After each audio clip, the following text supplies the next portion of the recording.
cruz se erigiu, dela um dia fugiu, como emblema de vergonha e dor. Mas contempla essa cruz, porque nela Jesus deu a vida por mim, pecador. Sim, eu amo a mensagem da cruz. Até morrer eu a vou proclamar. Levarei eu também minha cruz, até por uma coroa trocar. Desde a glória dos céus, o Cordeiro de Deus ao Calvário humilhante baixou. Essa cruz tem pra mim atrativo sem fim, porque nela Jesus me salvou. Sim, eu amo a mensagem da cruz. Até morrer eu a vou proclamar. Levarei eu também minha cruz, até por uma coroa trocar. Nessa cruz padeceu e por mim já morreu, meu Jesus, para dar-me perdão. E eu me alegro na cruz, dela vem graça e luz para minha santificação.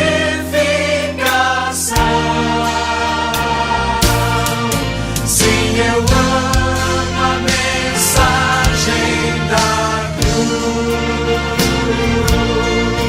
Até morrer eu a vou proclamar.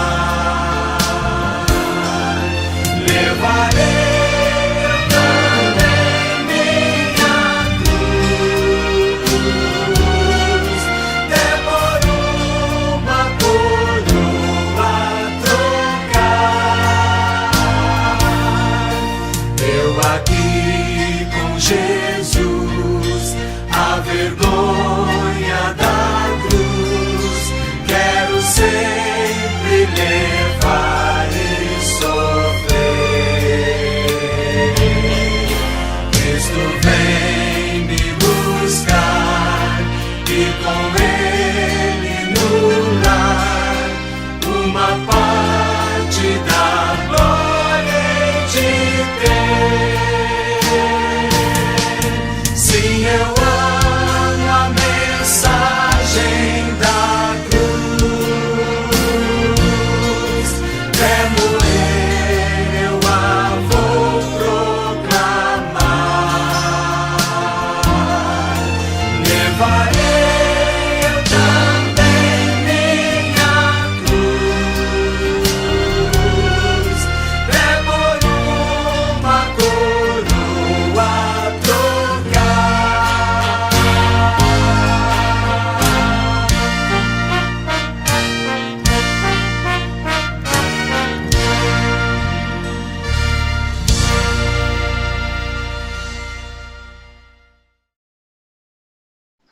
Vamos iniciar, né?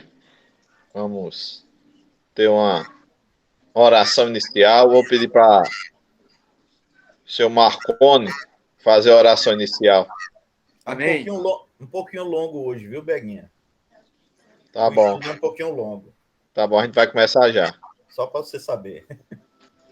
Podemos orar, Beguinha? Amém. Oremos então. Bendito Deus, amado Pai, louvado seja teu nome. Te damos graça, Senhor, por mais esse dia que se passou. Te damos graça também, Senhor, por este momento, ó Deus, em que nós nos reunimos, mesmo que eletronicamente, mas estamos juntos, ó Deus, para te adorar, Senhor, para louvar e bendizer o teu santo nome. Querido Deus, amado Pai, vem estar conosco, Senhor. Abençoa os seus estudos dessa noite, as orações que aqui serão feitas. E também te peço por cada irmão, Senhor, que está participando dessa live. Que o Senhor possa abençoar ricamente suas vidas. Oro e te agradeço, meu Pai, em nome do teu Filho Jesus, o que vive e reina para todos sempre. Amém, irmãos. Amém. Amém. Amém. Glória a Deus. Amém. Vamos dar palavra ao pastor Saul, né? Fala para quem, lembrando aí para quem entrou depois, né? O pastor disse que tem uma notícia boa, mas ele só dá no final, viu? Se você quiser saber da notícia em primeira mão aí pelo pastor, tem que esperar até o final, né? Muito bem. Sabemos que todas as coisas cooperam para o bem, né? Daqueles que amam a Deus, são chamados, né, segundo o seu propósito, né? Muito bem. E quando a notícia é boa, melhor ainda, né? Que a gente já vê e entende que é bom, né? Porque às vezes a gente vê e não entende naquele momento, mas que tudo Deus transforma para o nosso bem. Vamos passar a palavra para o pastor Saul para o estudo dessa noite. Amém. Peço aos irmãos que fechem os microfones, por gentileza.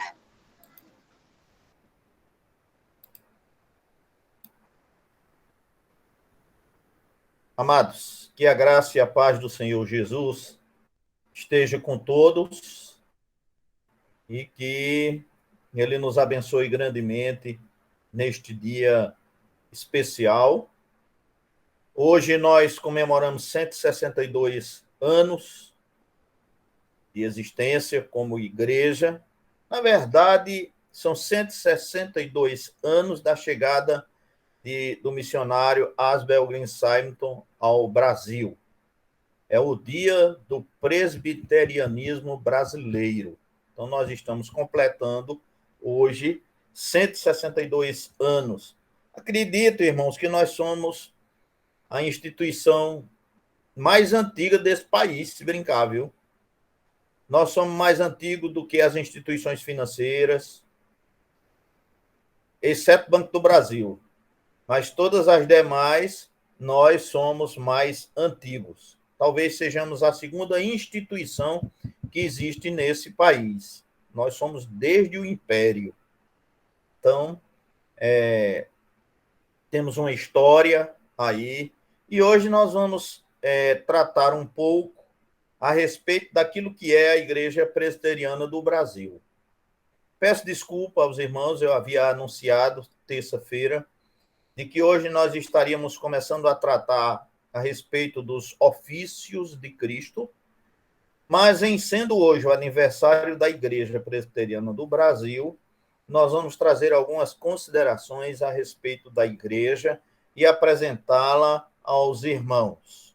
Sei que alguns dos irmãos já viram alguns trechos ou talvez os filmes completos que eu vou passar aqui hoje, mas eu vou passar alguns filmes também aqui hoje para que nós possamos ver a nossa história muito bem contada. Vou deixar os filmes para passar no final da apresentação. Queria só que os irmãos me dissessem aí se apareceu uma tela branca. Me confirmem. Ok, pastor. Muito bem. Então, queridos, como já disse, hoje é o aniversário da Igreja Presbiteriana do Brasil, que veio para esse país com o objetivo de proclamar o Evangelho de Jesus Cristo a todas as nações. O missionário Asbel Green Simonton estava nos Estados Unidos quando sentiu-se chamado para o sagrado ministério fez o curso teológico e decidiu, segundo o propósito que Deus colocou no seu coração, que viria ao Brasil iniciar aqui uma igreja e instalar um ministério. O missionário Simonton teve uma vida muito curta. Faleceu muito jovem. Mas o trabalho que ele realizou ficou aqui e permanece aqui. Simonton foi, por assim dizer, o fundador da Igreja Presbiteriana do Brasil. Foi o missionário que nos foi enviado. Você vê aí uma foto do reverendo Simonton, que veio ao Brasil para iniciar aqui uma igreja, entendendo o chamado de Deus e dedicando a sua vida à pregação do Evangelho, à proclamação do Evangelho. Sem dúvida, irmãos, a pregação do Evangelho ou a proclamação do Evangelho é a missão principal da igreja. O Senhor, quando aqui estava, disse que nós devíamos ir por todo o mundo e deveríamos pregar este evangelho a todas as criaturas. É por causa desse ide de Jesus que Simonton chegou ao Brasil com o objetivo de trazer-nos e compartilhar conosco a mensagem do Evangelho de Jesus Cristo, tendo sido ricamente abençoado pelo Senhor e construído a igreja que hoje nós somos. Devemos agradecer aos pioneiros americanos que para cá vieram, não só o reverendo Simonton, ele foi o primeiro, mas com pouco tempo aqui, ele já percebeu e entendeu que precisava trazer outros missionários, porque este país era um país muito grande e é óbvio que ele sozinho não poderia dar continuidade à obra. Ele precisava de cooperadores. E é esta a mesma metodologia de hoje. Hoje, irmãos, você sozinho não vai poder fazer muita coisa. Mas quando nós somamos as nossas forças, onde cada um faz um pouquinho, aí sim nós conseguimos fazer muito, conseguimos fazer o todo. Foi essa a história do evangelismo brasileiro. Foi essa a história de como o evangelho chegou ao nosso país e se espalhou, chegando até cada um de nós nos dias atuais. Vamos ler um texto de Romanos, capítulo 1, versos 14 e 15, vai aparecer aí na tela. Eu sou devedor tanto a gregos como a bárbaros, tanto a sábios como a ignorantes. Assim, quanto está em mim, estou pronto para também vos anunciar o evangelho, a vós que estáis em Roma. Como, porém, agora Romanos, capítulo 10, versos 14 e 15. Como, porém, invocarão aquele em quem não creram? E como crerão naquele de quem nada ouviram? E como ouvirão se não há quem pregue? E como pregarão se não forem enviados? Como está escrito, quão formosos são os pés dos que anunciam coisas boas. Ainda um outro texto, irmãos. Atos, capítulo 1, verso 8. Mas recebereis poder ao descer sobre vós o Espírito Santo, e sereis minhas testemunhas, tanto em Jerusalém, como em toda a Judéia e Samaria, e até aos confins da terra. Vamos orar? Nosso Deus e Pai, te rogamos, Senhor, que tu esteja nos abençoando nesta noite.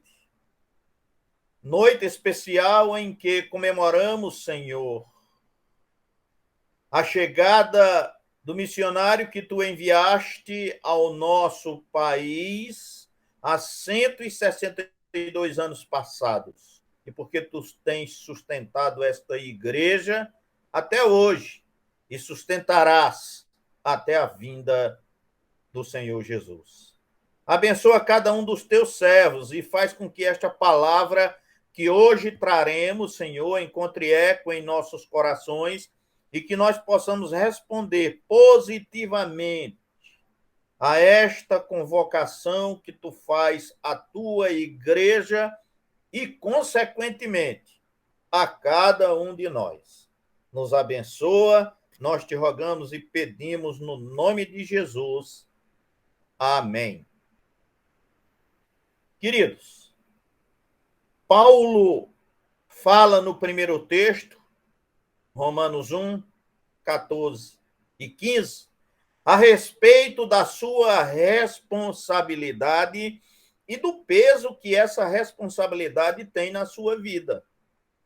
Ele diz que a ele é impingido pregar o evangelho a gregos ou bárbaros, a sábios ou ignorantes. Ele está dizendo que essa mensagem do evangelho precisa ser pregada a todas as pessoas, independentemente do seu conhecimento intelectual, entre outras diferenças.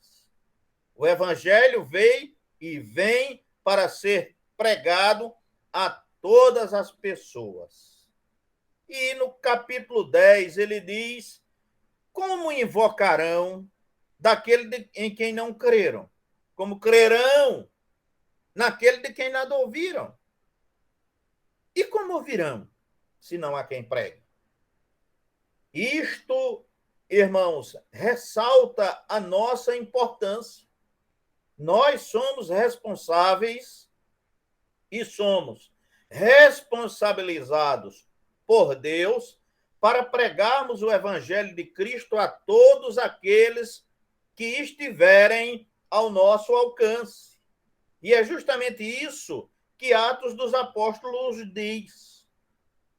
Está aparecendo aí na sua tela, observe as palavras tanto, como e quanto em uma versão ou até em outra versão. A palavra diz que nós devemos falar o evangelho tanto em Jerusalém como em toda a Judéia, Samaria e até aos confins da terra. Portanto, a nossa responsabilidade de pregar o evangelho não é apenas em um único lugar, mas em todos os lugares da terra. Tanto quanto como. Às vezes nós somos tendentes a pensar assim: não, a minha responsabilidade é aqui no bairro da Liberdade. Os irmãos de Barra podem estar pensando: não, minha responsabilidade é aqui em Barra. Lagoa Seca, minha responsabilidade é aqui em Lagoa Seca. Mas não é isso que diz o texto. O texto diz que você é responsável para pregar no lugar que você está, em todo o derredor e até os confins da terra. Essa responsabilidade é total, inteira, integralmente da Igreja de Jesus Cristo. Portanto, devemos pregar a todo o mundo. Essa é a nossa responsabilidade. Esse é o nosso dever. Essa é a nossa missão. É isso que nós temos que fazer. Existem, irmãos, vários tipos de evangelismo. Existe o evangelismo de massa. Claro, o evangelismo de massa é, sem dúvida, aquele que alcança um grande número de pessoas ao mesmo tempo. Um dos instrumentos de massa que nós estamos falando é esse que nós estamos usando agora. Nós estamos falando aqui e agora, e esta mensagem que nós estamos falando aqui e agora, ela pode ser vista por todo o mundo, não só pelas pessoas aqui de Campina Grande, não só pelos irmãos de Barra, não só pelos irmãos de Lagoa Seca, mas as pessoas do mundo inteiro podem nos ouvir, podem nos acompanhar nesse instante através deste instrumento de massa, que é a internet, que estamos usando agora para transmitir este culto. Daí, nós podemos entender claramente o que talvez não pudesse ser entendido naquela época, que a nossa responsabilidade se estende ao mundo todo e nós temos como alcançar o mundo inteiro através, por exemplo, das redes sociais. Então, o que é evangelismo de massa? Evangelismo de massa é o evangelismo que nós começamos com a televisão. Antigamente, o evangelismo de massa mais abrangente era a televisão. Hoje, não mais necessariamente. Também o rádio é um instrumento de massa. Nós falamos e muitas pessoas em diversos lugares podem nos acompanhar. E pelas redes sociais a abrangência é maior ainda. Podemos atingir o mundo inteiro ao mesmo instante. Portanto, esse é o que nós chamamos de evangelismo de massa. Mas, irmãos, há um outro modo de evangelizar que eu, pelo menos, acho que é o mais eficaz, que é o contato pessoal. É alcançar as pessoas de forma individual. Pessoas aí perto de você, seus amigos, seus vizinhos, seus parentes, todos aqueles que estiverem no seu alcance, no alcance da sua voz, que gozem da sua presença, da sua intimidade, por assim dizer também, estes todos são, sem dúvida, sua responsabilidade personalíssima de falar o Evangelho de Jesus Cristo. Porque essas pessoas estão no seu alcance. Irmãos, precisamos colocar uma coisa em nossa mente. Há pessoas que só serão alcançadas por mim e outras que só serão alcançadas por você. O trabalho do evangelismo pessoal é de vital importância, sem sombra de dúvida. Eu não tenho nenhuma dúvida de que a maioria das pessoas que levantam sua mão e que vão lá à frente da igreja afirmando e confessando e aceitando Jesus Cristo como Senhor e Salvador da sua vida, essas pessoas, via de regra, são o trabalho da igreja. É fruto do trabalho pessoal de cada um dos irmãos, embora esteja sendo colhido o fruto naquele instante. Mas ele, via de regra, já foi evangelizado, já está consciente do que quer e vê no apelo que muitas vezes fazemos na igreja apenas uma oportunidade dele confessar Jesus Cristo como Senhor e Salvador da sua vida. Eu lembro que, eu não sei quando eu me converti, mas eu me lembro que quando cheguei na igreja eu já era crente. Eu só não sabia dizer que era. Até que alguém perguntou. Quando perguntou, aproveitei e disse, essa é a chance de eu confessar e dizer que eu sou crente em Jesus Cristo, nosso Senhor. Então, é isso que acontece comumente nas nossas igrejas. Então, o contato pessoal é indispensável. A literatura também é importante, a entrega da literatura. Não entregar por entregar, mas entregar de modo consciente, conversando com a pessoa, explicando e entregando a literatura para que ela possa ter mais detalhes e, de preferência, deixar o contato para que a pessoa possa entrar em contato com você, se for o caso. Eu não acho que hoje tem muito efeito aqueles cultos evangelísticos de praça pública, que a gente vai, bota na calçada e prega o evangelho. Eu acho que há um desgaste muito grande do evangelho por conta de muitos evangelismos errados que foram feitos ao longo de muito tempo. Portanto, o contato pessoal, aquele que eu converso com a pessoa, é infinitamente melhor, porque eu vou conhecer a pessoa, saber das suas necessidades. Também o grupo de estudo. É muito mais eficiente eu formar um grupo de estudo com aquelas pessoas que estão próximas a mim, e a partir desse grupo de estudos, nós vamos poder exercer o nosso evangelismo pessoal de um modo mais eficaz, acompanhando as pessoas pessoalmente.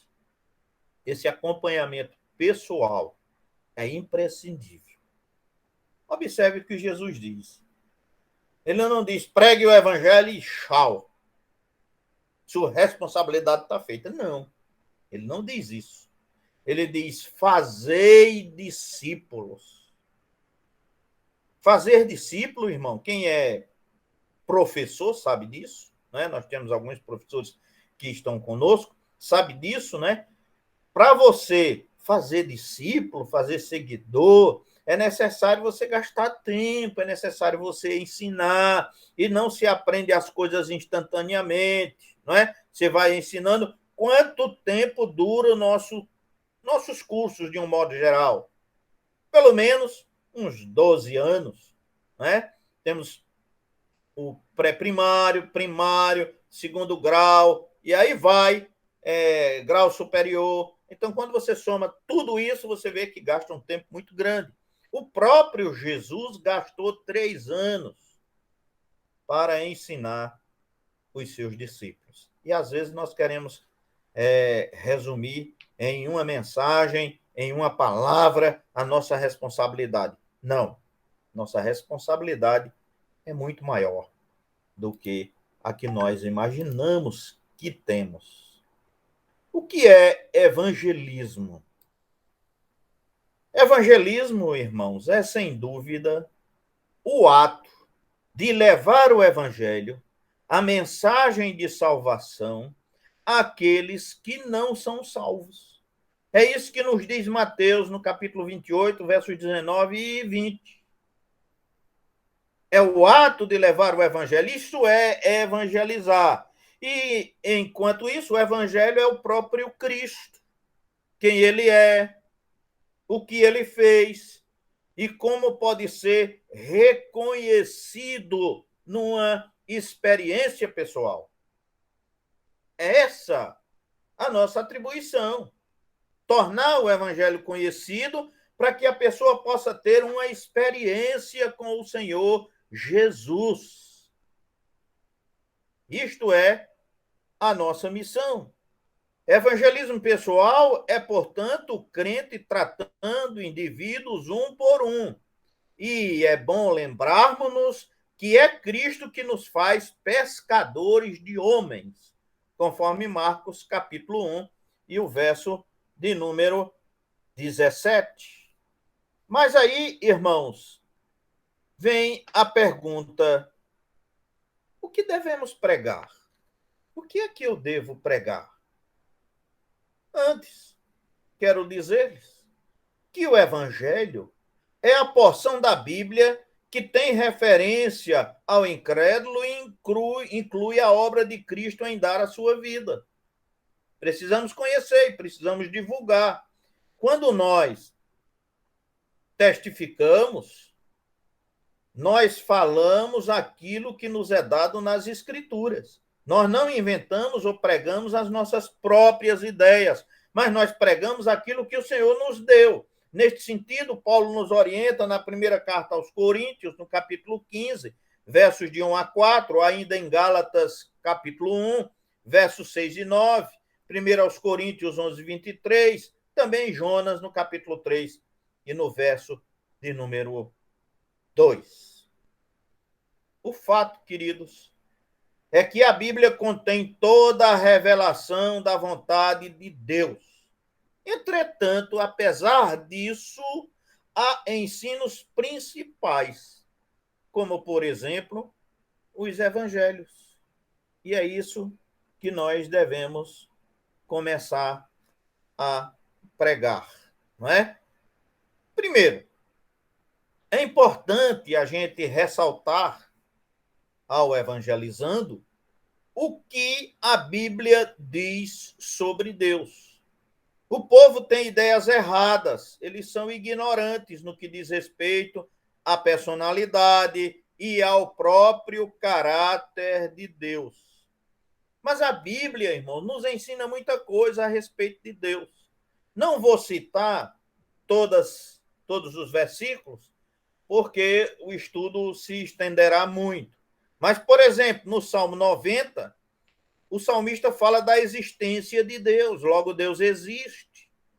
Tessalonicenses diz que Deus é um Deus vivo e verdadeiro. A Bíblia diz que Deus é espírito, que Deus é justo, que Deus é benigno, que ele ama o justo, que ele é puro, que ele é o doador da vida, que ele é santo. Tudo isto são atributos de Deus. Mas não podemos nos esquecermos de ensinar também que Deus nos ama, mas a sua justiça tem e deve ser satisfeita. Então, Deus é amor, Deus é amor. Deus é o doador da vida, é. Mas Deus é justo e a sua justiça precisa ser satisfeita. E esse é um ensino que nós precisamos levar.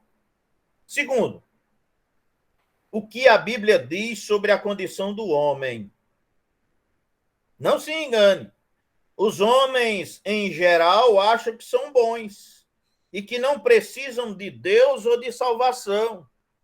Há até um velho jargão de alguns que dizem: o meu Deus é o meu dinheiro. Eles acham que são bons. Outros dizem: eu sou um homem bom. Eu sou um homem da minha casa, cuido da minha família, respeito meus vizinhos, trato todo mundo bem, eu sou um homem bom. Bem, essa é a nossa visão. Isto é o que nós pensamos. Mas a Bíblia diz outra coisa a respeito do homem, e isso é difícil de dizer para eles. Mas nós precisamos fazê-lo. Diz que o homem natural é sem Deus, é pecador, está condenado, é injusto, necessita de alguém para ter vida e outros adjetivos. A Bíblia diz que o homem é orgulhoso, vaidoso, mentiroso, transgressor e tantas outras coisas horríveis que a Bíblia diz que o homem é, porque é mesmo de verdade. Terceiro lugar, é necessário que a gente diga o que a Bíblia diz sobre Jesus Cristo. Olha os passos que nós estamos dando aqui. Primeiro, mostrar quem é Deus. Segundo, mostrar quem é o homem. Terceiro, mostrar quem é Jesus Cristo. São passos fundamentais, necessários, não é? O que a Bíblia diz sobre Jesus Cristo, irmãos?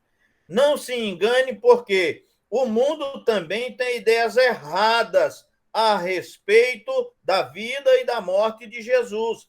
A vida de Jesus não é conhecida pelos homens do modo que a Bíblia ensina.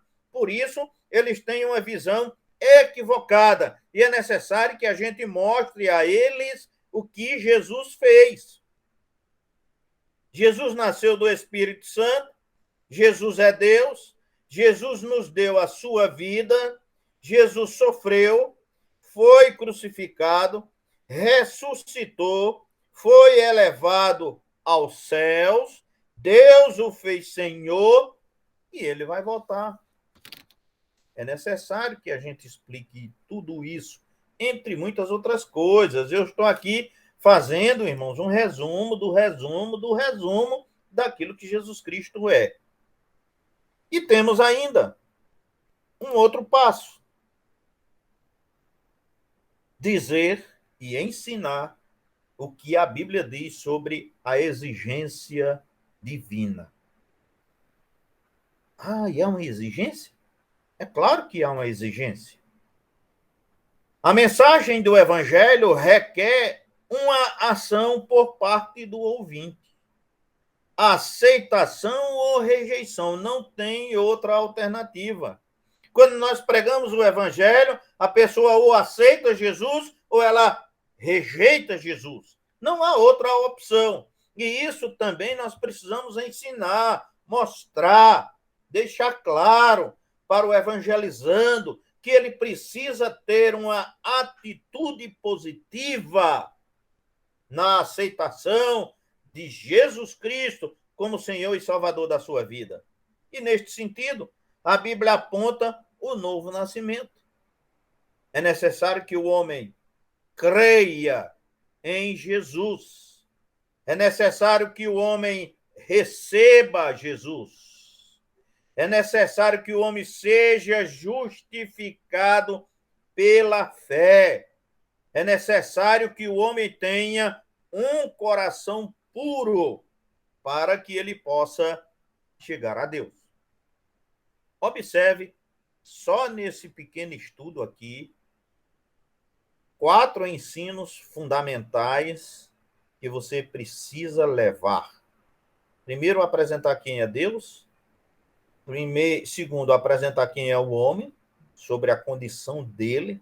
Terceiro, apresentar quem é Jesus Cristo.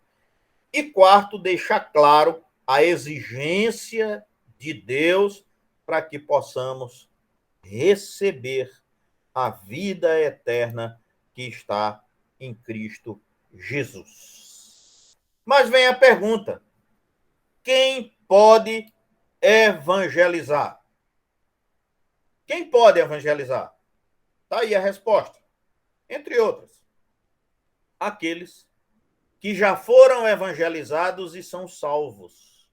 Os salvos formam o corpo. Este corpo é a igreja. Os crentes formam a igreja. Esse ensino está presente na carta aos Efésios, capítulo 5, versos de 23 a 30, também 1 Coríntios, capítulo 12, versos 13 e 27, entre outros textos da palavra de Deus. Então, irmãos, a quem compete pregar o evangelho? Claro, está aí. A igreja. A igreja não é só os pastores, presbíteros, diáconos, líderes de sociedades. Não.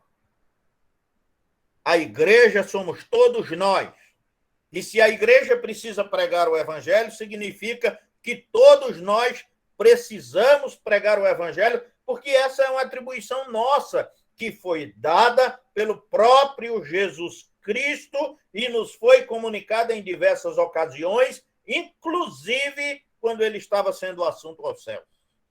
Portanto, não há como nos esquivarmos desta responsabilidade. O evangelismo é o trabalho da igreja, é o trabalho de cada crente, como diz Paulo na segunda carta aos Coríntios, capítulo 5, versos 15 e de 18 a 19. Então, podemos concluir: o evangelismo é uma atividade da igreja em contar o evangelho aos pecadores, com o objetivo de levá-los ao conhecimento do Salvador. Não posso dizer levá-los à conversão, porque nós não convertemos ninguém. Quem converte é o Espírito Santo de Deus. Nós podemos levar as pessoas até Jesus. Nós podemos apresentar as pessoas a Jesus, mas não podemos convertê-las. Bem, esse é o nosso papel. Falar, explicar, apresentar. E a decisão não compete a nós. Mas vem a pergunta: por que evangelizar? Por que Simon veio dos Estados Unidos para um país aqui como o Brasil, numa situação difícil comparado com tudo que ele tinha lá no seu país? No entanto, ele deixa todo o conforto da modernidade do seu país para vir para um país como o Brasil em desenvolvimento se comparado ao resto do mundo, visto que era uma colônia de Portugal ainda, não é? Muito bem. Por que evangelizar? Porque você que está aí em Barra, porque você que está em Lagoa Seca, porque você que está em Campina Grande deve evangelizar. Tem uma razão? Claro, tem sim. Eu vou dar duas, pelo menos, né? Para não ficar só em uma. Nós evangelizamos por duas razões. A primeira delas é por dever.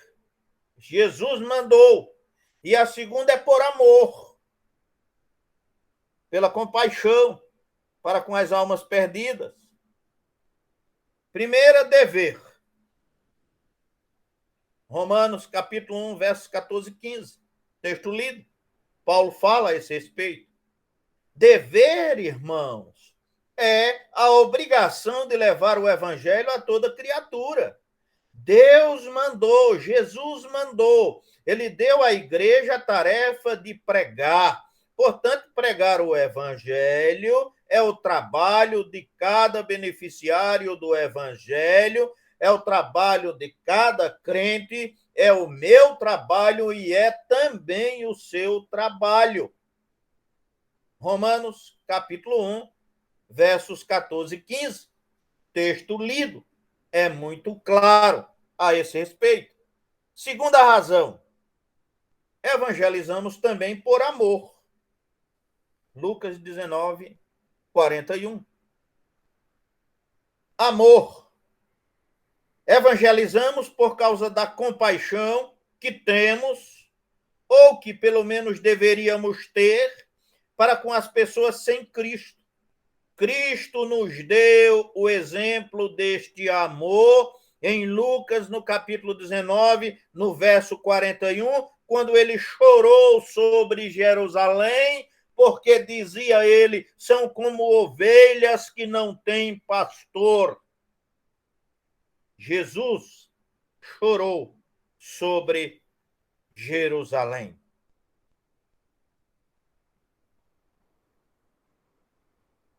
Por isso mesmo, nós precisamos continuar compartilhando esta palavra do Divino Mestre, levando-a ao conhecimento de todos. Nós temos falhado em não pensar seriamente sobre o estado do incrédulo. Como já disse, perdido, condenado. Há uma grande falta de interesse para com as almas perdidas. Se houvesse interesse, irmãos, nós não cessaríamos de levar esta mensagem para todos, ininterruptamente, porque é muito séria a condição das pessoas que estão sem Deus, que estão sem paz, que estão sem salvação, que estão, como diz a Bíblia, condenadas. Então, dois grandes impulsos nos ajuda nesta obra. A primeira, ou o primeiro impulso que nos ajuda é a palavra de Deus ardendo dentro de nós.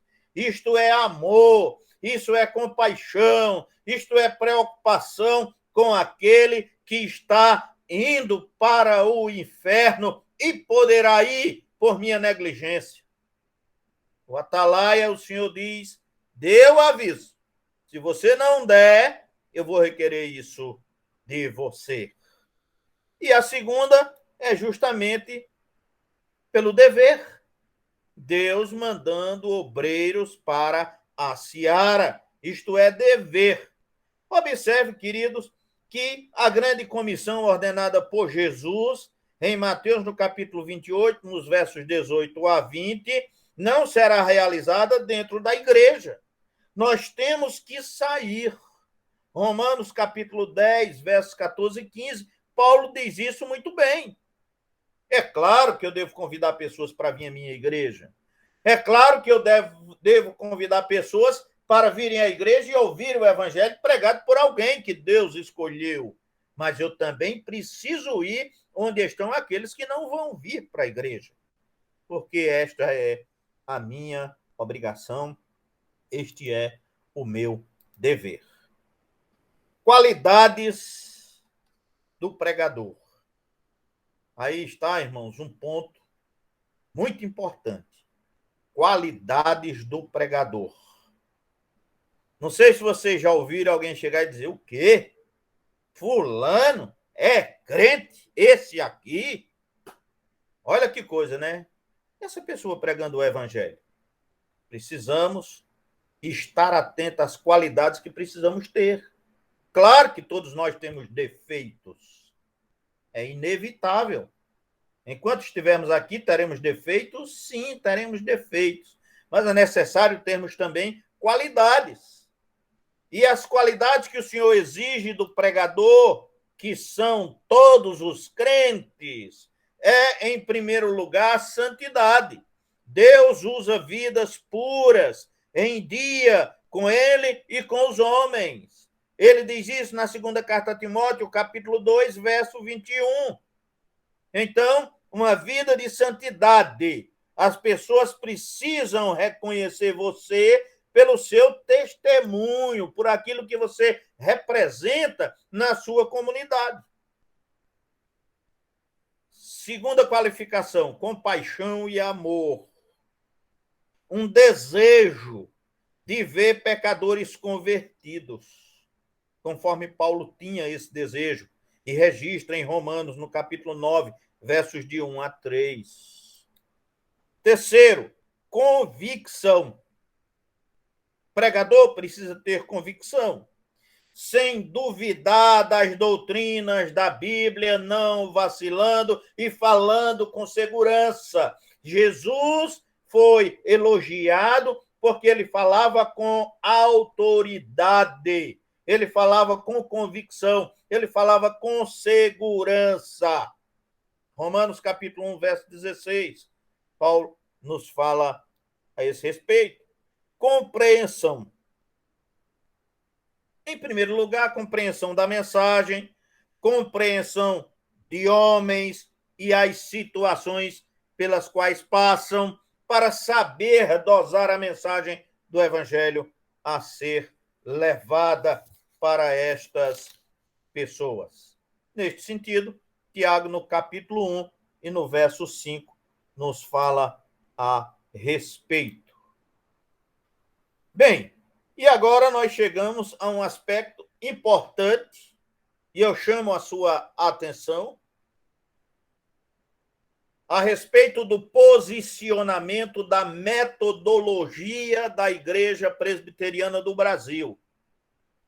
A Igreja Presbiteriana do Brasil subdivide a sua atuação missionária em 2 segmentos, pelo menos. Esses segmentos estão muito bem colocados para nós. Um destes segmentos dedica-se à evangelização pátria. É o caso da Congregação de Esperança. É o caso da Congregação de Boqueirão, no seu início. É o caso da Congregação de Lagoa de Roça. E assim sucessivamente.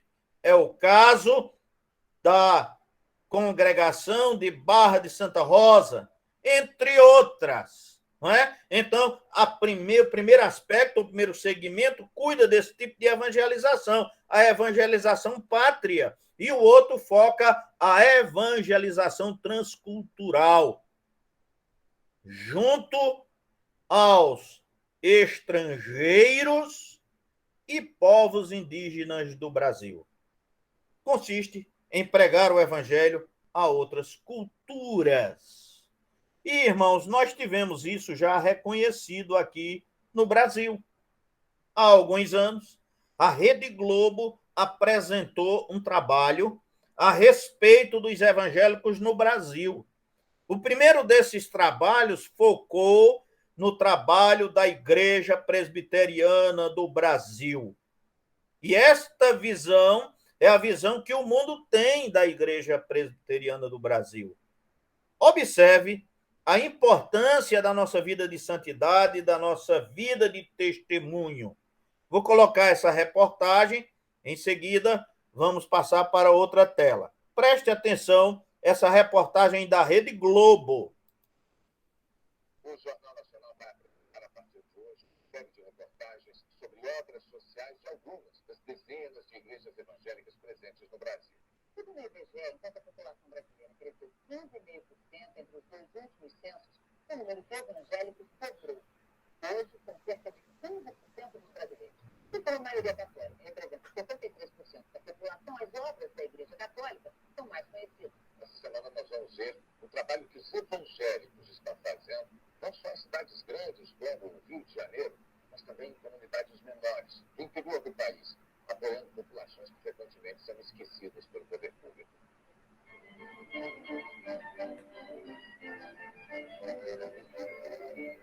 A origem das igrejas evangélicas está no distante século XVI, na decisão de homens como o monge Martinho Lutero e o teólogo João Calvino em romper com a Igreja Católica. O primeiro, por não concordar com o pagamento das indulgências, a possibilidade que existia na época de comprar o perdão divino. O segundo, por querer uma grande reforma na organização nos ritos católicos, um movimento conhecido como protestantismo, de onde deriva a imensa maioria dos evangélicos de hoje. Então, você vai ter toda uma teologia, né, muito focada na interpretação da Bíblia, na leitura da Bíblia, na interpretação da Bíblia pelo próprio indivíduo. Você tem que assumir para você que está tudo ali na Bíblia, as orientações estão na Bíblia para a sua vida. E está lá escrito, a missão dos cristãos é divulgar a palavra de Deus mundo afora. Os presbiterianos vieram para Dourado, Mato Grosso do Sul, em 1928, para levar o evangelho, com autorização da FUNAI, para a maior aldeia do Brasil. A igreja presbiteriana tem origem no século XVI, está no Brasil desde 1859 e tem hoje 980 mil fiéis. É conhecida por reforçar os valores éticos e morais. A missão Kaiowá, um hospital só para índios. Também uma escola com muitas evangélicas. Em meio à disputa por terras na região, que já dura décadas, o preconceito afastou brancos, negros e dividiu a tribo. Hoje, são 2 caciques e nenhum pajé líder espiritual. O último morreu há 5 anos. Os focados sagrados dos rituais criaram pelos de aranha. Agora as doenças são tratadas só no Hospital da Missão. Na cidade, os índios não são bem recebidos. A discriminação, o preconceito é muito forte. Na escola indígena, os mais velhos tentam, menos a cultura do fim. Na escola da missão, as aulas dos brancos funcionam como recurso, como ferramenta para entender e transitar no mundo dos brancos. Quando você pode ensinar uma criança que está ensinada, como você pode curar a filha de alguém que está sofrendo ali no hospital. Em todos esses gestos não é simplesmente um profissional que está fazendo, mas alguém que tem o ideal de servir e alguém que gostaria de, através daqueles gestos, expressar a grandeza do amor de Deus em seu coração. O reverendo Benjamin sabe que para tudo isso dar certo, uma barreira teve que cair. Afinal, são evangélicos americanos de língua inglesa no Brasil da língua portuguesa, trabalhando com índios que falam o Kaiowá. Um dos maiores desafios dos missionários foi tentar aprender a língua dos índios para poder falar de igual para igual com eles. Mas os religiosos foram além, conseguiram registrar pela primeira vez por escrito a gramática da língua Kaiowá e ainda produziram esse livro aqui, ó. Texto que você está vendo, estranho, diferente, é sagrado. Esta é a Bíblia, feita para os índios e escrita na língua deles. Esse é o chamamento. É um trabalho de uma vida da missionária inglesa Audrey Taylor. Começou decifrando gestos e ritos dos índios. Agora divulga o evangelho sem precisar de tradução simultânea. Qual o significado disso para eles? Eles acham que realmente eles têm mais valor do que eles pensavam que tinham, né? Porque a língua está escrita. Eles também pensam das coisas, né? Como você diz, é uma família. Eu gosto muito da parte onde diz que Deus não quer que nenhum dos pequeninos se percam, assim como ele uma ovelha perdida, guiando a todos igualmente. A missão trouxe uma nova realidade que a comunidade usa. Não é para ensinar, a prever, proteger e ajudar. Na missão evangélica, encravada no cerrado, são os próprios índios os primeiros a reconhecer. Foi Deus que fundou a missão. Tanto os caciques rezadores falam isso também, que se não fosse Deus, hoje o Caiuá estaria reduzido, muito, muito reduzido. Porque nós amamos tudo. Todos nós podemos fazer algo, né? O mais simples que seja, desde que haja no nosso coração o desejo sincero de poder servir ao próximo.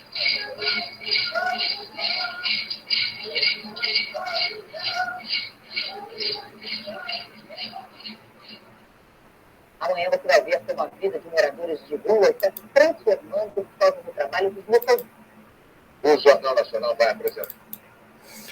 Irmãos, vocês viram aí uma reportagem da Rede Globo a respeito do trabalho desenvolvido aqui no Brasil. E vocês viram aonde a igreja presbiteriana chega. Eu sei que o som não está muito bom. Se você botar o fone de ouvido, vai melhorar, não é? Vamos passar um outro filmezinho aqui, que é Missões Transculturais. Consiste em enviar missionários para o exterior. Observe o trabalho que a Igreja Presbiteriana tem feito. Presbiteriana do Brasil. Igreja Presbiteriana do Brasil tem feito. Tudo que você está vendo aqui são trabalhos da Igreja Presbiteriana Brasileira. Mais um filmezinho.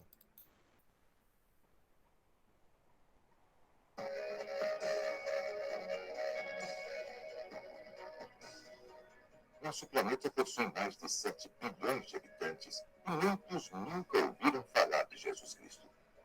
As últimas pesquisas mostram que, na população global, os principais grupos religiosos se dividem em 31,5% cristãos, católicos, ortodoxos, protestantes, coptas, maronistas. 0,2% judeus. 6,7% outras religiões. 7,1% budistas, 15% hinduístas, 16,3% sem vínculo religioso, 23,2% muçulmanos. Nesse cenário, a Igreja Presbiteriana do Brasil, através da PMT, se posiciona estrategicamente proclamando o Evangelho de Cristo em contextos transculturais. Hoje, a PMT conta com 150 missionários, aproximadamente, que atuam em quase 40 países. Mais de 100 candidatos estão se preparando, cumprindo os pré-requisitos para serem enviados. Por meio de parcerias ministeriais com outras agências missionárias e igrejas que professam a mesma fé e doutrina, a PMT desenvolve projetos na perspectiva da fé reformada. As áreas de atuação dos missionários são plantação de igrejas, evangelismo, discipulado, treinamento de liderança autóctone, ensino teológico, tradução da Bíblia, cursos de formação para ministério transcultural, educação formal, aconselhamento, cursos direcionados à família, cursos profissionalizantes, capelania hospitalar, agricultura e outros. A ação global da PMT contempla as necessidades de cada região do planeta. No Brasil, existem 340 etnias indígenas. Somente 182 possuem presença missionária evangélica. Existem porções bíblicas em 58 línguas nativas, mas até agora a Bíblia completa foi traduzida para somente em 4 línguas nativas. Contamos com uma base indígena em Manaus que atende e orienta os projetos missionários da região e oferece treinamentos para aqueles que desejarem atuar nesse contexto. Também somos desafiados a alcançar os quilombolas, os ciganos, os imigrantes que vivem em suas próprias comunidades. Na América Latina, foi plantada a primeira igreja transcultural. Hoje existem escolas de educação formal sendo estruturadas e fortalecidas no Paraguai. As igrejas no Paraguai e na Bolívia contam com lideranças nacionais, mas ainda são pequenas e continuam recebendo o apoio da APMT. projetos de apoio à Igreja Cristã Reformada em Cuba, na plantação de novas igrejas, na restauração dos templos antigos e no ensino teológico do seminário existente estão sendo executados. Na Europa, contamos com uma base missionária que fica na Espanha. Ela orienta e apoia os projetos dos missionários na região. A plantação e o crescimento das igrejas são os maiores desafios missionários no velho continente, que deixou de ser o centro do cristianismo. Não se pode negar o crescimento do islamismo no velho continente e a crescente secularização. A maioria das pessoas estão decepcionadas com a religião e não acreditam em Deus. No Oriente Médio, os missionários atuam em parceria com igrejas reformadas e outras agências missionárias. Nessa região se encontra a menor concentração de cristãos. Uma das maiores barreiras é a perseguição religiosa. A religião predominante é o islamismo. Mas em meio a tantas guerras civis e conflitos religiosos, muitos muçulmanos têm conhecido a Cristo através do relacionamento com os missionários ou ouvindo rádios, programas de TV e literaturas que falam do Evangelho. A Ásia é uma região onde predominam religiões milenares e animistas, cujas doutrinas se misturam com a cultura. Na maior parte do continente, o cristianismo é desconhecido. Em algumas regiões predomina o islamismo, em outras, o hinduísmo e o budismo. No Sudeste Asiático, além das religiões predominantes, existem variadas línguas e culturas. O islamismo tem grande influência política, social e cultural na população. Os cristãos sofrem severa perseguição religiosa. Na África, a APNT conta com uma base missionária em Cidade do Cabo. No continente africano, apesar da aparente abertura religiosa, muitos países, principalmente ao norte do continente, são dominados pelo Islã e aproveita a abertura religiosa para disseminar suas crenças. Em grande parte da região, existe muita carência e as condições básicas para a subsistência humana são escassas. Os missionários desenvolvem projetos sociais paralelamente ao trabalho de plantação de novas igrejas e treinamento de liderança. Na África do Sul, a PMT tem parceria com a Igreja Reformada e os missionários também desenvolvem trabalhos com refugiados e imigrantes. E na Oceania, o trabalho com imigrantes é uma das portas abertas para a propagação do Evangelho. Programas evangelísticos na rádio são envolvidos em diferentes cidades. Além dos desafios nas diferentes regiões, a tradução da Bíblia é um dos focos da PMT. A Bíblia já foi traduzida para aproximadamente 2.700 línguas, mas ainda precisam ser traduzidas nas demais 4.200 línguas existentes. Atuar nesses contextos são os grandes desafios da Igreja de Cristo no século XXI. Temos muito para fazer e não podemos fazer sozinhos. Precisamos de parceiros, pessoas que digam, eis-me aqui, Senhor, e dediquem suas vidas à obra missionária. Precisamos de irmãos, igrejas e famílias que se tornem parceiros daqueles que Deus chamou para irem e os sustentem fielmente no preparo do campo, compreendendo que a seara é do Senhor Jesus Cristo e que Ele voltará para buscar sua igreja. Convidamos você, sua família e sua igreja a se tornarem nossos parceiros. Esperamos seu contato para juntos pregarmos a aqueles que ainda não foram alcançados.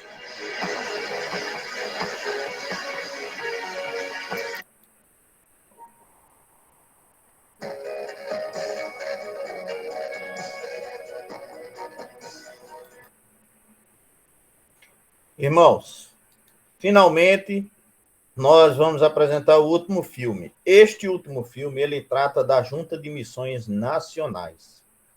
É a Junta de Missões Nacionais que tem mantido muitos campos aqui, como, por exemplo, Esperança, Sumé,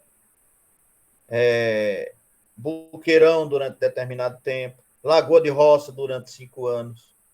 E nós vamos ver o trabalho deles como é.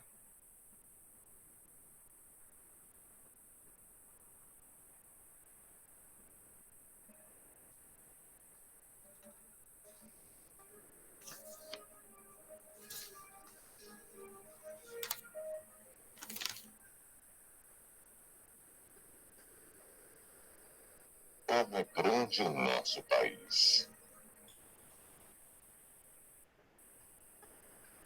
Gigante pela própria natureza, criado pelo próprio Deus. Nós, brasileiros, não escolhemos nascer aqui. Isso é parte do decreto divino. Já parou para pensar nisso? Por sermos desta nação, sabemos que Deus tem um propósito para cada um de nós neste solo. Aqui, como em qualquer outro lugar no mundo inteiro, há pessoas desamparadas, sem um norte para um final feliz.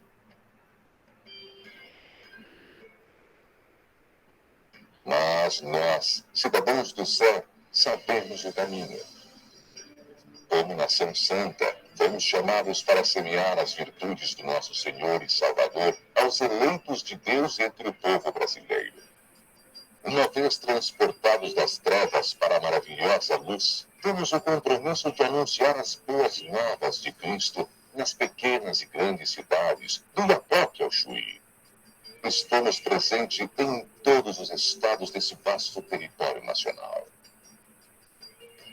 Desde o início da Junta de Missões em 1940, estamos promovendo a verdadeira esperança. Percebemos que muitos já foram alcançados, mas ainda temos muito campo para plantar e colher. Muitas pessoas para contar que existe sim uma saída. Existe esperança. As trilhas que percorremos hoje são resultados de passos que foram dados ontem. Por isso, precisamos avançar. Abrir novas trilhas, chegar em novos campos, alcançar famílias e corações e consolidar os campos iniciados. Assim como ontem, ainda hoje, somos responsáveis por incentivar e assegurar os recursos que levam adiante o trabalho missionário no Brasil. Até mesmo porque o bem mais precioso para Deus e para os seus são as pessoas. Venha percorrer com a gente. De mãos dadas, alcançaremos todos os municípios de nossa pátria com o Evangelho de Cristo. Junta de Missões Nacionais da Igreja Presbiteriana do Brasil, comprometida com a evangelização nacional. Muito bem, irmãos. Nós estamos vendo aí o trabalho da Junta de Missões Nacionais, que é dotar cada município do nosso país de uma igreja presbiteriana. Enquanto isso não acontecer, a Junta de Missões tem muito o que fazer. Nós temos aí as publicações de periódicos que são publicados. Temos uma revista chamada Ação Missionária. Temos aplicativos de celular e internet. Temos o Brasil Presbiteriano. Temos um orçamento em que destina a maior parte das nossas despesas para a evangelização. Portanto, queridos, essa é a igreja que nós servimos. Os missionários aqui da Paraíba, hoje mudou muito, alguns convênios já terminaram, nós podemos citar do nosso presbitério o reverendo Josemar Gomes Farias, que é o convênio que nós temos hoje com a Junta de Missões Nacionais, cujo trabalho já é sustentado pela Junta de Missões Nacionais há mais de 10 anos. Então, é um período bastante longo. E aqui terminamos, irmãos, as nossas considerações de hoje. Não sei se alguém quer perguntar alguma coisa, mas se quiser, o momento é esse. Tem a oportunidade de fazê-lo. E se ninguém tiver nada a perguntar, a palavra está com Beguinha. Aliás, tem uma notícia, né? Reverendo. Oi? Só para somar mais ainda. Sim. Eu tive o privilégio e a honra de participar do quadro de obreiros missionários da Junta de Missões Nacionais. Muito e bem. sei da seriedade e da grandeza daquela junta, né? Muito bem. Que Muito bem. trata do evangelho e faz isso inclusive dando dignidade aos seus missionários. Muito bem, irmãos. Pastor Davi foi missionário ali no Amazonas, viu? Ali no Amazonas, não é? E graças a Deus pela vida do pastor Davi e pela existência da Junta de Missões Nacionais, né? Pastor Davi é uma testemunha do trabalho sério que a Junta de Missões Nacionais faz em todo o país.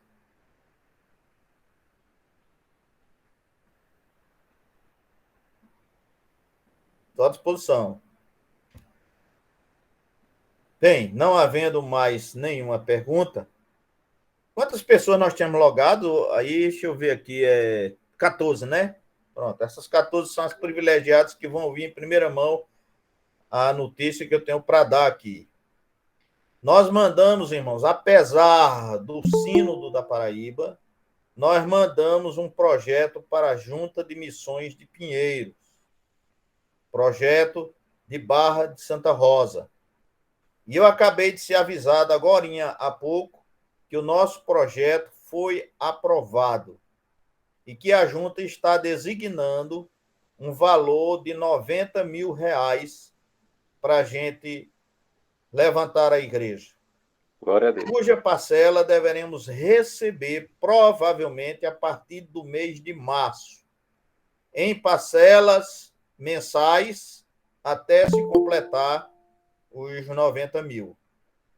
Eles estão ainda buscando os recursos, né? Mas como já está aprovado, certamente os recursos vão ser conseguidos, não é? E me disseram que vão mandar um contrato para a gente assinar e que até março a gente formaliza e em março devemos receber a primeira parcela. Hoje, com relação à Lagoa de Roça, nós recebemos R$10 mil por mês para empregar na obra. A mesma coisa acontecerá com Barra de Santa Rosa, sendo que o valor de Barra é um pouquinho maior do que o valor que veio para a Lagoa de Roça. Portanto, Alexandre, chegou a hora da gente resolver as questões relacionadas ao terreno, porque o recurso já está aprovado na reunião da Junta de Missões Nacionais. Eu soube extraoficialmente disso ontem pelo pastor Josemar, que participou de uma live lá e perguntou, né? E a curiosidade foi muito grande, eu peguei hoje, mandei uma mensagem e disse, sim, e como é que foi lá o nosso projeto? Aí ele respondeu que foi aprovado e que nós seremos oficialmente comunicados, né, por escrito, e que a partir de março a gente deve estar recebendo esse valor, R$10 mil mês, durante 9 meses, para que a gente possa construir a igreja. Beleza? Era essa a boa notícia que eu tinha para dar aos irmãos, né? Graças a Deus. O senhor poderia dar notícia no grupo aqui também, não? Posso. Pode dar, Alexandre. Pode botar no grupo. Seria melhor o senhor não, para entusiasmar mais ainda? Tá bom, eu coloco no grupo. Coloco hoje ainda, viu? Tá certo? Pode ser o áudio, né? Eu soube disso na hora que estava entrando para cá, sabe? Mas eu informo no grupo. Beleza. Com você, Beguinha. Amém. Glória a Deus. Né? Quando o pastor falou que uma notícia boa, imaginei que era essa notícia mesmo, né? Que já estava no aguardo, né? O projeto já tinha sido enviado. Glória a Deus, né? Que nós continuemos orando pela essa igreja que tem nos ajudado aqui na Paraíba, né? De forma geral, né? Que Deus possa continuar abençoando os irmãos que ali estão, né? Que eles possam abençoar mais e mais, não só aqui a Paraíba, mas todo o Brasil, né? Onde eles desejem, né? Ajudar, né? Que nós possamos orar pelos irmãos ali e também possamos orar por Alexandre e congregação aí que a partir de março, né? Isso. A exemplo de Ulisses, né? E Lagoa de Roça aí vão se empenhar na obra, né? Propriamente dita, né? E como é gostoso, né? Daqui uns dias, né? Alexandre tá dizendo, eita, ajudei a botar uns tijolinhos aqui dessa obra, né? Que a gente já faz há algum tempo, né? A nossa igreja já foi reformada algumas vezes, né? Mas sempre me lembro das vezes que nós estávamos ali, né? Ajudando a construir ou a reformar a igreja. É muito bom. Vamos orar encerrando, né? Agradecendo a Deus, né? Por essa dádiva, né? Que Ele nos deu, né? Que nós possamos aproveitar, né? Essa oportunidade, né? Assim como está sendo em Lagoa de Roça, para que outros projetos que porventura vierem, né? Possam ser também aprovados, né? Que nós possamos dar o melhor feedback possível para a Igreja de Pinheiros. Vamos orar com o pastor Davi Dionísio. Amém, meus irmãos. Vamos orar. Maravilhoso Deus e bondoso Pai, nós queremos te render graças, Senhor, por esses momentos que nós passamos aqui, nessa chamada, para compartilharmos da tua palavra. Te agradecemos, ó Deus, o teu pelo ID que o teu povo, nós o teu povo recebemos, de irmos por todo o mundo e pregarmos o evangelho a toda criatura. Que tudo o que ouvimos aqui possa alcançar os nossos corações. Pedimos, ó Deus, que o Senhor assim nos ajude através do teu Santo Espírito. Te agradecemos também, Senhor Deus, por essa bênção, por esse resultado de projeto aprovado da construção do templo em Barra de Santa Rosa.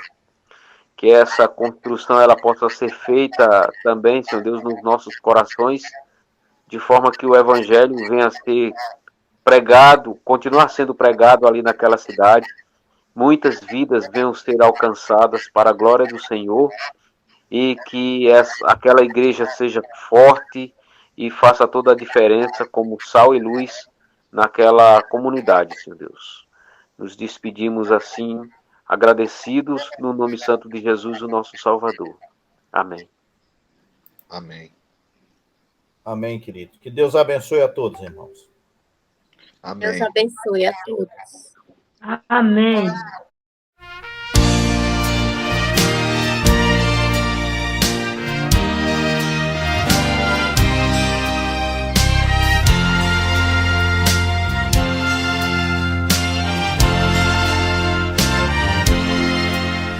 De cruz se erigiu, dela o dia fugiu, como emblema de vergonha e dor.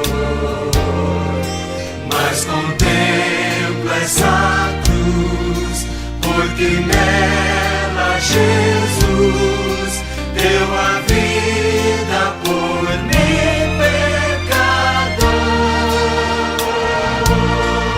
Sim, eu amo a mensagem da cruz. Levo eu a vou proclamar. Levarei eu também minha cruz, até por uma coroa desde a glória dos céus, o Cordeiro de Deus, ao Calvário humilhante baixou.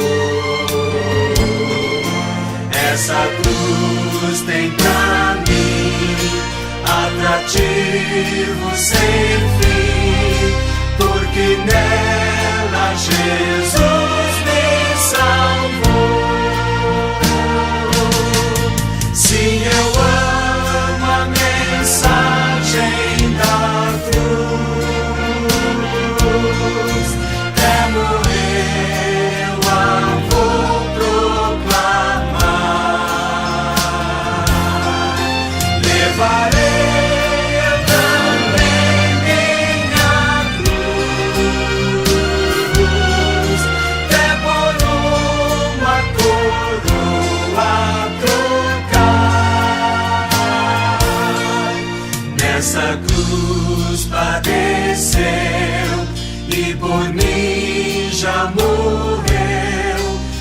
Jesus para dar-me perdão. E eu me alegro na cruz, dela vem graça e luz para minha santificação. Sim, eu amo a mensagem da cruz, levo eu a vou proclamar, levarei eu também minha cruz, por uma coroa trocar. Eu aqui com Jesus, a vergonha da cruz, quero sempre levar e sofrer. Cristo vem